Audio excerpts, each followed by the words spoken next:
Dr. Mark Jangizi here with your Science Moment. Today I'm going to talk about whether dictators, real live dictators like the mullahs of Iran, things like this, should be suspended from social media platforms. Now, I've been asked as a half Iranian and sort of semi, part of the Persian community, and my wife is, fully Iranian, my dad's Iranian, to sign petitions to get various dictatorial leaders pushed off of social media. And I think this is the wrong approach. There's a strong intuition, of course, people have to let's stop false things being put onto social media, which of course we've covered in 1,000 different ways of why this is a real bad idea. It's highly intuitive, but in fact it's exactly the wrong thing to do for free expression.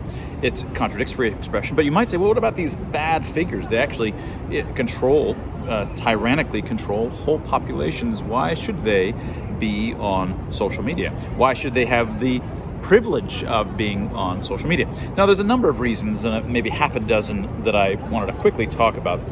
And the first is sort of a fairly simple one, is that we don't want to be involved in the game of deciding who is sufficiently evil to be kicked off. As you saw, literally hundreds of thousands of people were kicked off of Twitter, YouTube, and Facebook. Millions were censored. These are just people who were arguing against the wisdom and ethics of the COVID interventions. These were not dictators. These are scientists and folks who believe that the COVID interventions were ridiculous, not evidence-based, counterproductive, harmful, right? So the notion that people who we all agree that, okay, these dictators, and that it's not going to extend to regular old folks with their own opinions that happen to be opposed to some other people's opinions, that it's not going to extend to that is ridiculous. We've just seen it happen, right? And we're just slowly realizing and uncovering the extent to which it happened, in our own lawsuit against the Department of Health and Human Services is one part of that battle.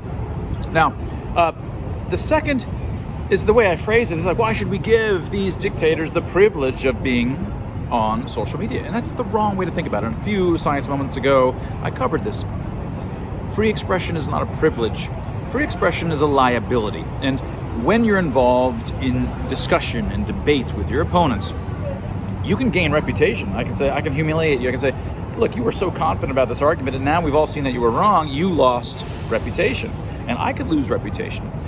I can gain or I can lose reputation depending upon how the debate goes and how reality reveals itself, right?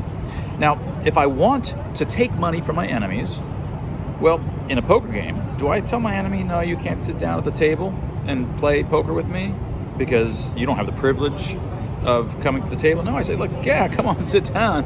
I'm going to take this bloke's money, right?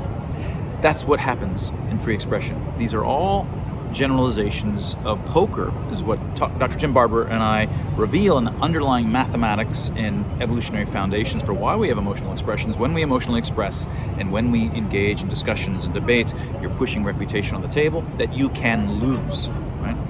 Dictators, let them make claims and let them lose credibility on the basis of them. They're there and they can be humiliated over time, and they feel that, right? Now, the third thing to mention about dictators, it's not as if you kick them off of social media and they don't have a voice. They've got state media. They're constantly saying their viewpoints on state media all the time. And so it's not like you're suddenly blocking them from having a voice. No, they still have a voice. It's just that here, though, and this brings us to the fourth aspect of it, their voice here, you can interact with it. I can interact with it. I can comment. I can quote tweet it and make fun of it, argue against it. People can, ratio them. We say in Twitter, when someone says something and I comment or I quote tweet, and I get much more reactions from it than the original quote. This is a kind of humiliation, showing how ridiculous everybody thinks that they are, and they see that, and the people around them, at least working around that, that dictator, see it too and are humiliated. These things can have effects. It also allows you to hold them to their claims.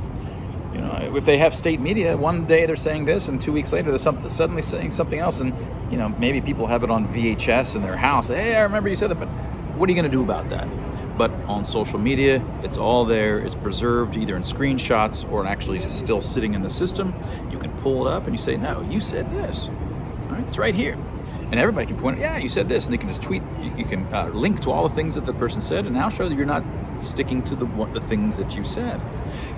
And the dictators, this gets to the sixth thing, the tyrants know that all of these things are happening. They know if they tweet, they may be being held to it more than they ever would on state media. They may be held to it by virtue of the memory that Twitter and Facebook and social media and YouTube holds, and how it spreads virally, and it's in the heads of everybody, and it's right there for people to say, you said that. And so they know that, and when they tweet, they think twice, because they also could be humiliated by it. It makes them think twice about what they say in the first place.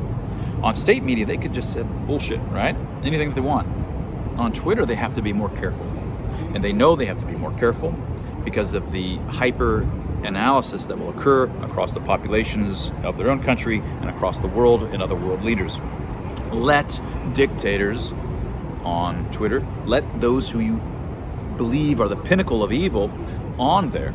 That's what you need to do. It is in your benefit, not theirs, to let that happen. That was your science moment. If you're interested in getting the book that I just referred to by Dr. Tim Barber and I, Expressly Human, Decoding the Language of Emotion, you can find it at all places that books are sold.